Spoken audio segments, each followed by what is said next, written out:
In October 1962, the world came closer to nuclear war than at any other point in human history. For 13 days, the United States and the Soviet Union stood on the edge of catastrophe. American spy planes discovered Soviet nuclear missiles in Cuba, just 90 miles from the US mainland. What followed was not a dramatic battle, it was silence, fear, and miscalculation. One wrong decision, one misunderstood signal, and the world could have ended. This was the Cuban Missile Crisis.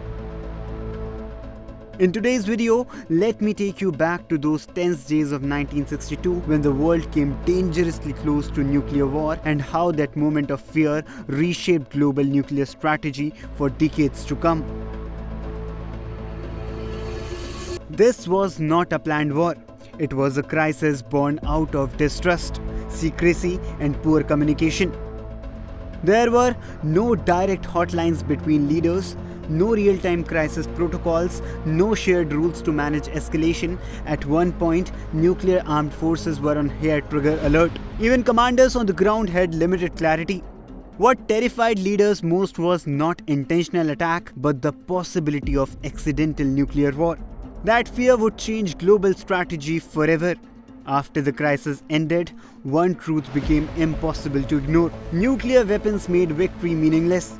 Both Washington and Moscow realized that deterrence without communication was suicidal. This led to the first step towards restraint, not because the rivals trusted each other, but because they feared losing control.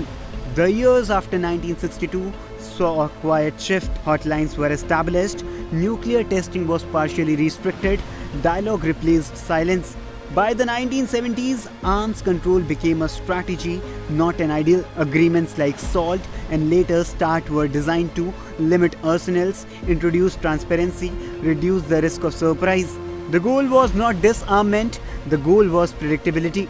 The collapse of the Soviet Union created a rare moment. For the first time, nuclear rivals saw reductions not as weakness but as stability. Thousands of warheads were dismantled. Verification became central. For a brief period, nuclear war felt less inevitable.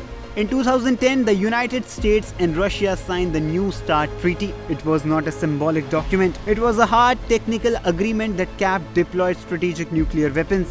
It included inspections, data exchanges, and transparency measures. New START represented decades of learning that began in 1962. New START was not about friendship, it was about survival.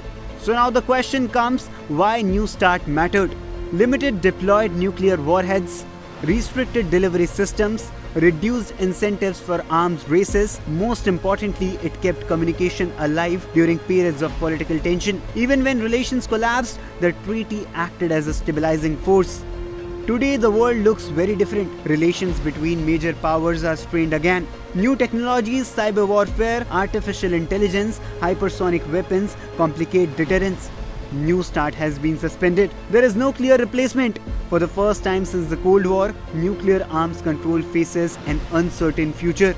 The Cuban Missile Crisis taught the world that nuclear war does not need evil intentions, only human error.